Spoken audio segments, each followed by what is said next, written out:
Bueno, en la negociación por el gobierno de Cataluña, entre Esquerra Republicana de Cataluña y Junts, negocian compartir las consejerías para minimizar las peleas de la pasada legislatura. Un grupo de expertos estudia las posibles combinaciones para optimizar la gestión. Un grupo de expertos, como sean como los de Simón, habrá que ver. ¿Qué es lo que realmente están proponiendo? Pues que hasta ahora se habían repartido, como en todas las coaliciones, las consejerías por colores, ¿no? Pues con educación para este, justicia para el otro, vivienda para aquel, etcétera, etcétera. Y ahora dicen que para evitar eso, quieren incluso tener diferentes participaciones dentro de las propias consejerías. Una de las prioridades de Esquerra Republicana y Junts para repartir coalición en la Generalitat es poner fin a la jaula de grillos en la que en varias ocasiones se convirtió el Ejecutivo catalán durante la pasada legislatura. Los republicanos proponen poner fin al diseño de departamentos monocolor y que las cúpulas de las consejerías tengan representantes de ambos partidos. Esto, defienden, permitiría ganar cohesión. Es decir, lo que hasta ahora ha sido un fracaso, porque ha supuesto una lucha constante por las ambiciones de poder, de las injerencias entre diferentes departamentos de la administración, vamos a exacerbarlo para que dentro de cada una de lo que hasta ahora dependía únicamente del discurso de un partido, ahora hay varios partidos dentro. Es decir, la inoperancia administrativa en Cataluña va a ser palmaria. Porque si hasta ahora ha habido lucha cainita y fractura y jaula de verguillos, como eso dicen, entre diferentes departamentos y diferentes consejerías, ahora quieren que haya diferentes grupos políticos dentro de cada consejería. Yo, como sabéis, defiendo que es más probable la repetición electoral que esto llegue a buen puerto.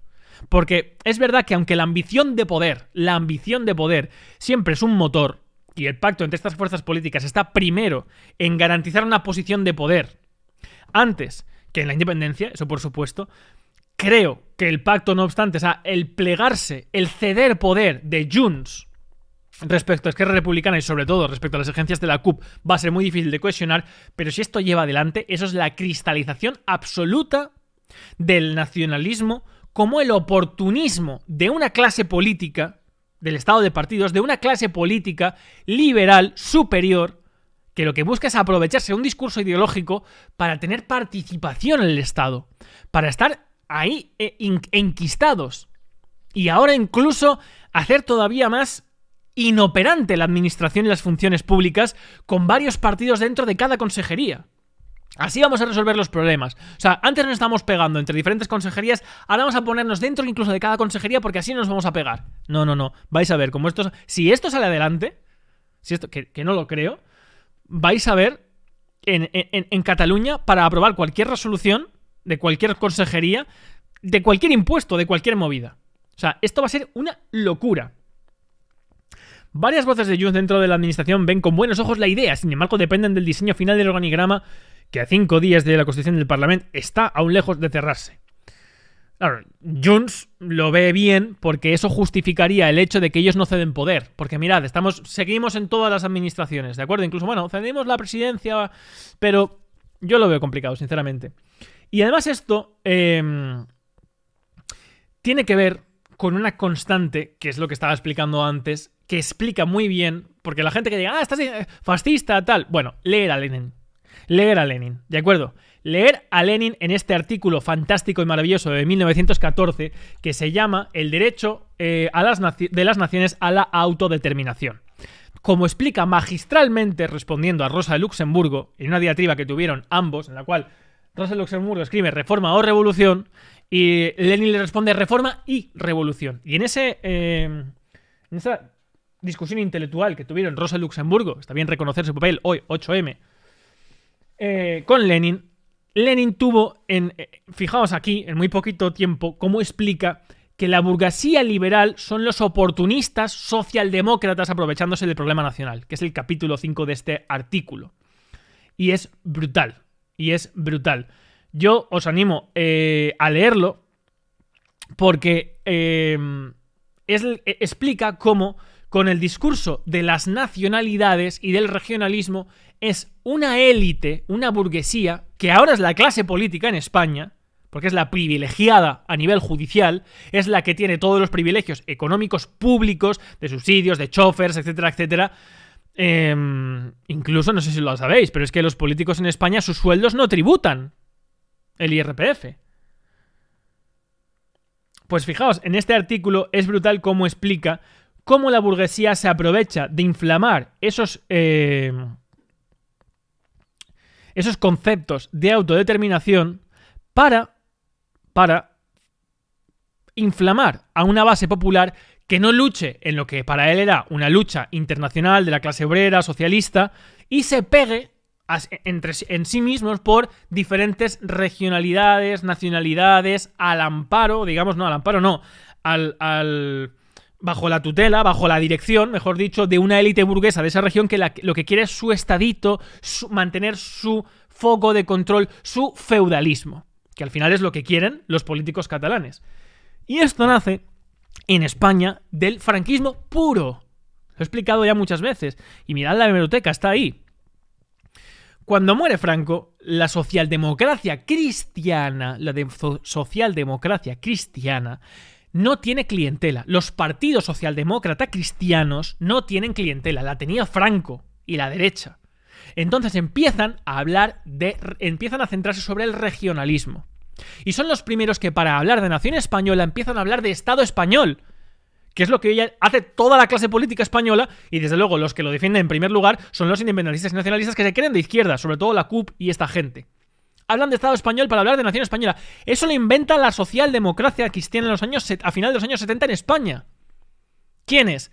Antón Caniellas, Valentín Paz Andrade, Gil Robles, cada uno en Galicia, en Cataluña, en el País Vasco, Julen Guimón.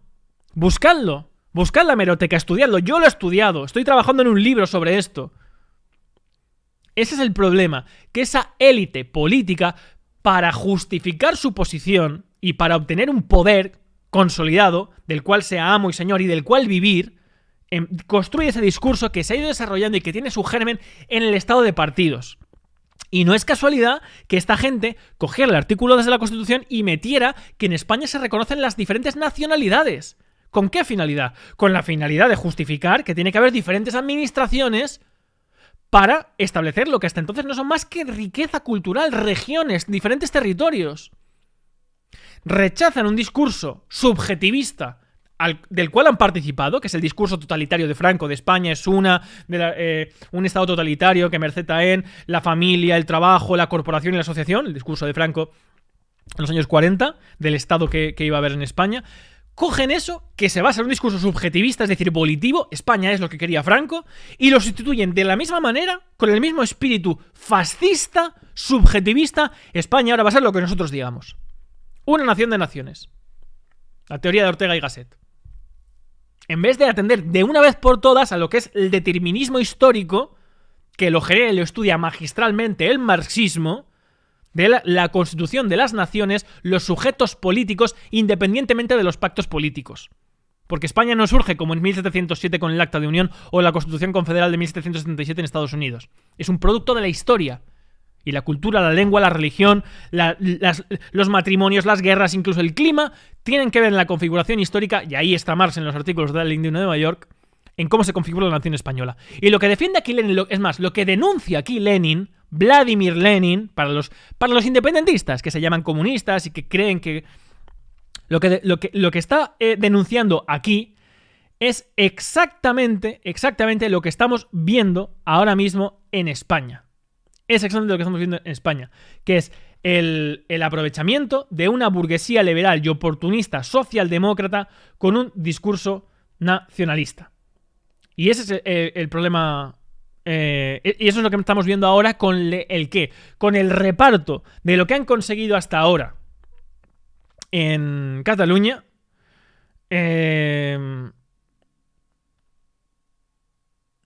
En las propias consejerías. Hasta ahora se repartían las consejerías y ahora quieren que en el seno de las propias consejerías haya cada estamento de cada partido tenga voz, voto, participación, tenga beneficios en la administración. Es decir, la tentaculización partidista exacerbada a través del pacto, del mercachifleo, del consenso, con tal de participar, mantener su hegemonía en el poder. Que esa es la regla de la política. Estaba buscando un párrafo que he cogido para mi libro, que no lo he encontrado ahora mismo.